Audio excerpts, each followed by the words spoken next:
I'm Alex Schadenberg. I'm the Executive Director of the Euthanasia Prevention Coalition, and right now I'm in the UK doing a bit of a tour, speaking with people across in Jersey, Isle of Man, Dublin, London here, about why they should definitely not be legalizing euthanasia or assisted suicide. And I'm giving them the experience of what's happened in Canada, because in Canada we legalized this in 2016, and in a very short time we expanded the law. And now in 2024, next year, they're going to have euthanasia for mental illness also, and it's been expanding. So one of the, I go through the messages of what's happened and why you should never, ever, ever consider, allowing doctors to kill their patients. Well, one of the big things of concern right now is the number of states in the UK that are debating the whole question of assisted death, euthanasia or assisted suicide. They're not really thinking of the outcome. They're not thinking about what they're getting into. They're thinking of this in a theoretical way. They're thinking of people who might be going through a very difficult situation, very difficult health condition. And their whole concept is, well, we're going to relieve suffering. And what they're actually not realizing is that by legalizing such a thing, you're giving doctors and nurses the right and law to kill their patients, but on top of it, you're going to get a huge number of outcomes that you never would have predicted. Usually we're talking about two terms, euthanasia and assisted suicide. So euthanasia is an act where the doctor, or in Canada also the nurse practitioner, would lethally inject you. So in Canada we legalize euthanasia by creating an exception in our criminal code to homicide. Assisted suicide is very similar, but in assisted suicide the doctor actually isn't injecting you, but they're giving you the lethal drugs and you have to take it yourself. So clearly the difference is not in the intention. The intention is to cause death. The difference is not in the outcome, that being death. The difference is in how it's carried out. So in Canada we have both euthanasia and assisted suicide, but almost all the deaths are euthanasia. Like literally, in the province of Ontario where I live, we've had 3 assisted suicide deaths, but well over 14,000 euthanasia deaths. So obviously speaking, euthanasia becomes the preferred method of dying in that sense. Now, medical aid in dying is a term that the other side came up with, the pro-death side came up with, to make you feel better about killing. So when you hear the term medical aid in dying, it actually means euthanasia or assisted suicide, but it's a term to make you feel better about killing. We all want aid in dying. If you're going through a difficult time, you might want painkillers, you might want symptom management, that's an aid in dying. So it becomes a confusion as to what we're talking about. But on top of it, people don't understand. So a lot of the polls will show that people think that when you're nearing death and dying, that withdrawing treatment is the same thing as killing. But of course, they are quite different things. I'm not saying it's always right to withdraw treatment. I'm not saying that at all. But I'm saying these are clearly different issues. Me having the right to actually inject you with lethal drugs or to withdraw treatment. So these are very different things. But I want to caution people further and bring up this issue one final time. In March of 2024, Canada is going to allow euthanasia for mental illness. There was a conference in Victoria, British Columbia, on this whole question of euthanasia for mental illness alone, because the government was looking at how we're going to properly implement this. And one of the topics was drug addicts, people with addictions. And in that conference, they determined that, it will be more difficult to determine that someone with an addiction has an irremediable medical condition. But clearly addictions can be a type of a medical condition. And clearly addictions can be a type of mental illness. So therefore they said, of course, somebody with addictions could have euthanasia. Well, let's think about this. People living on our streets. A lot of the people living on our streets have mental illness. Our street people. They need help. They have mental illness. Are we providing them the care they need? Sometimes, usually not though. A lot of them have issues related to addiction. They have serious addiction problems. That's why they've ended up in the street. They don't wish to be in the street. They are in this, how would you say, this circle of despair, right? And it's okay to kill them? These are the outcomes of saying it's okay to kill. Because it's never okay to kill. We're always obligated as a human person to care for people. And my takeaway on all this is I challenge people all the time about the fact that the culture has changed that we live in. I'm only 55, but I can tell you the culture's changed since I was 20 in a big way. And if you were, let's say, 75, you could say the culture's really changed in that time before me too. But the fact of it is the culture has really shifted. And as the culture shifted, we also changed. I changed. You changed. Everyone watching this has changed. We're not like we were, a caring culture. I'm not saying we were always a great caring culture, but I mean we were far more of a culture that cared for our neighbors, those around us. The concept of people not visiting someone in need 60 years ago, 70 years ago, wouldn't have made any sense. If you were to have my mother sitting here talking to you, and she's now 83, she's always visited people. That's what she always did. It was just a normal thing to do. It's gone. So we have a culture of loneliness, separation, individualism. And in that culture, the culture of death thrives. I challenge people, and I say to them, you need to recognize that in your life, you need to help build a culture of life. You need to be the opposite of what the culture is selling. You need to be that caring person who truly cares about the other. And sometimes it's actually painful to be like that, because sometimes you have to go out of your way to be that way in a sense.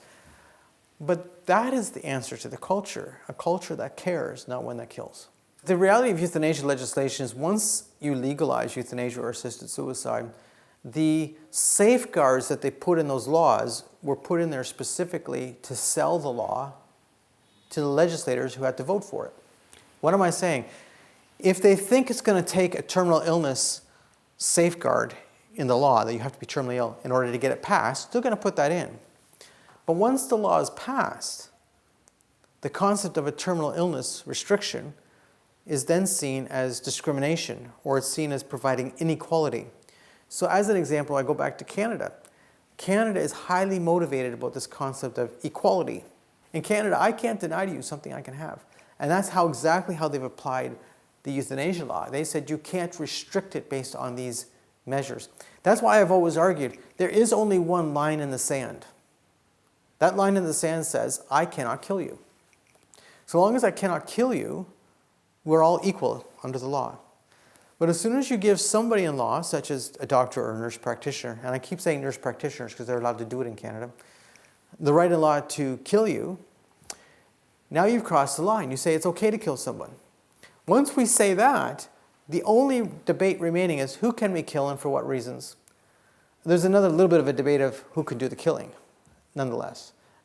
It's going to expand based on equality provisions in our laws.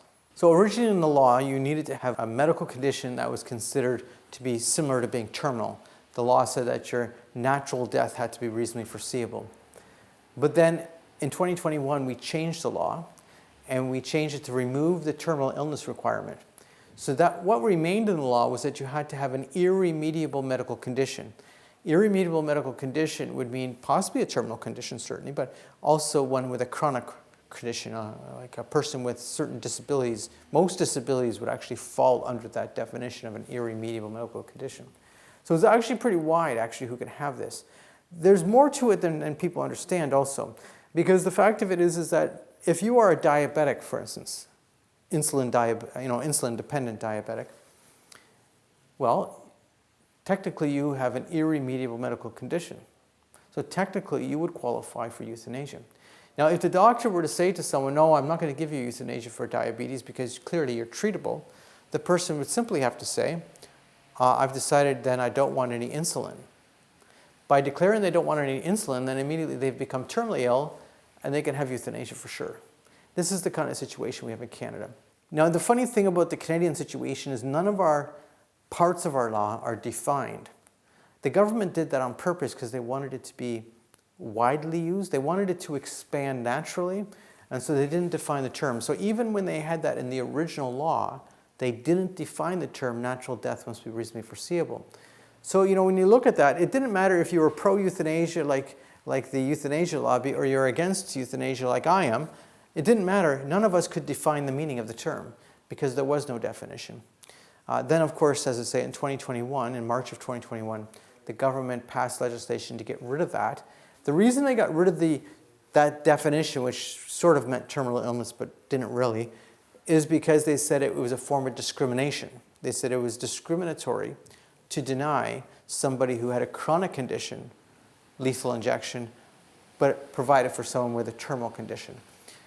And this really teaches us a lesson. And all jurisdictions are saying, well, we wouldn't be like Canada. You know, we can legalize a little bit of this. Now, I don't believe in killing anybody, so I know I'm opposed to killing people. So that argument doesn't go over very well with me. But nonetheless, the point is, they would say, you know, Alex, we can have a little bit of this. We can only do this in the cases of people who are suffering, et cetera, et cetera. And my response is always the same. But that's what they said in Canada. That's exactly what they argued in Canada. We would only have a little bit of this. But in fact, you can't have a little bit because, as the courts said after legalization, it's a discriminatory act to deny it to somebody else who's also suffering. How can you call it true autonomy when somebody else is actually killing you? Like, the concept of autonomy is what I do to myself. And this is clearly not. But on top of it, they say it's all about, you know, consenting, competent adults. You know, a lot of people going through a terminal condition or even a long-term difficult chronic condition, they're having difficulties with their decision making. They're going through a difficult phase of their life. They need a lot of, you know, social support, personal support in order to, you know, help them through their difficulties. And yet you're saying that these are people who are going to competently make decisions. And the answer is often not. Also, when someone's going through a difficult condition, they're also affected emotionally, psychologically, spiritually. When someone's affected, they become very emotional about this. They start thinking that their life has lost meaning. Their life has lost purpose. They have no value to their life. They're starting to think this way. They start thinking that death is the answer to their difficult condition. And so by offering them death, you're actually not providing them freedom, choice, and autonomy. You're actually providing them a form of abandonment. And, you know, I find really that these are deaths of despair. Now, why do I say that? Everyone I've talked to, and I've talked to a lot of people who have been approved for medical aid in dying, for euthanasia. I've talked to a lot of them. We have a helpline. Some of them call our helpline. Some of them, as family members, will call the helpline and talk to us about it. And I find it always comes down to the same issue. They might have a difficult health condition. That's absolutely correct. But it always comes down to someone saying, I feel that there's no purpose, meaning in my life. That's not an issue of killing somebody to end suffering. That's killing somebody out of abandonment. Well, what is said to us is that if we don't have euthanasia, people will die a bad death. That's how they argue. They say, you know, here are your choices. You can die a horrific death, pain, or you can have euthanasia or assisted suicide, as they call medical aid in dying, just to make you feel better about it. But that's not true at all. Like, there's lots of things we could do to deal with the pain and the symptoms. So that's not the problem, actually. We can do those things in the culture. We have to be committed to doing it, though. It's not free to have a professional palliative care doc deal with your pain and symptoms. Some of these symptoms are not always, though, a painful issue. Some of these symptoms are emotional. Someone might need good support, good counseling. You know, I find, just so you know, in all the people I've talked to who have been approved for euthanasia, and there's been many, many, many of them, that what they really need more than anything else is someone who says, it's okay, you don't need to do this. I will travel with you. I will journey with you. I will be with you. I will be your friend. I will be someone, you don't need to go through this alone. You know, a lot of people change their mind. We had a case just recently. A woman contacted us, and a good friend of hers had been approved for euthanasia. And she called us and was saying, well, you know, this is not this person's personality type. I'm so shocked by this. What am I to do? And I said, I guarantee you she's going through a type of suffering that's emotional. She's feeling her life lacks meaning. Her life has no more purpose. She's finding a way out of this situation, and that's death. And it's available to her because of her medical condition. She's not terminal. And I said to her, you need to go there and say, I will be with you. I'll be your friend. You don't need to do this. It's not necessary. And that's exactly what she did, and the woman changed her mind. Because she felt that there was meaning and purpose in her life because somebody actually cared. And I think that's fundamental. You know, loneliness is another issue. We tend not to realize how lonely so many people are in our culture. So think about it. You're going through a difficult health condition and you're living a very lonely life. You might even be going through all these conditions and you're mainly in a lonely state. Well, sometimes death starts seeming like maybe that's the best answer for me. But if someone actually cares about you, I mean, someone who truly is willing to put themselves with you, it makes all the difference in the world. It makes all the difference in the world. I don't think euthanasia prevents suffering, actually. But it affects the vulnerable in the fact that people who are going through very difficult conditions and don't have the supports they need, sometimes it comes to, in this world, that they start feeling that there is no meaning or purpose to their life, that they have no other options. They say this is about freedom, choice, and autonomy, but many of these people have no feeling of freedom, no feeling that they have choice, and no feeling that they actually have autonomy. It's not just up to reality. But, let's look at this further and understand the whole physiology of suffering. Suffering is far more acute when you do so in a situation where you don't have the social support and the interaction. We have to understand, I like to talk about this in the sense of what it means to be human. A human being is an interdependent being. I thrive when I'm with my family. I thrive when I'm with my friends and the people I know. I am happiest when I'm interconnected with those in my life. That's how I am made to be as a human being. And we have to recognize that in our current culture, we have a serious, serious problem of loneliness and a serious problem of people feeling that they are abandoned, in a sense, in the culture. And they may not be poor people. They might be just you or somebody else who you know. The final thing is we have to watch how we define this concept of vulnerability. We are all vulnerable.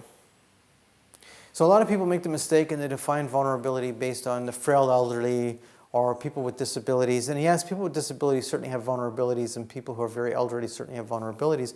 But we're all vulnerable at times in our life, and that's the fundamental point. And you are not a computer. You're certainly not God. You are a human being. So when you're going through that difficult time of your life, it's not a freedom to offer you death. It's an abandonment. In that difficult time of your life, you need support and care from your significant community. That's what we need, not lethal injection and lethal drugs. The issue of suicide and the suicide rate in nations that have legalized euthanasia or assisted suicide is very interesting, because there were studies done in Europe that compared the Netherlands and Belgium to the other European countries that had not legalized euthanasia. So those are the neighboring countries such as Germany and France, etc. And it was very clear that in mainland Europe and the countries around the Netherlands and Belgium, actually the suicide rates over the last many years have been going down a little bit. But in the Netherlands and Belgium, in both countries, the suicide rates have been going up. So that's not actually proof that euthanasia increases the suicide rate, because there's very complicated issues.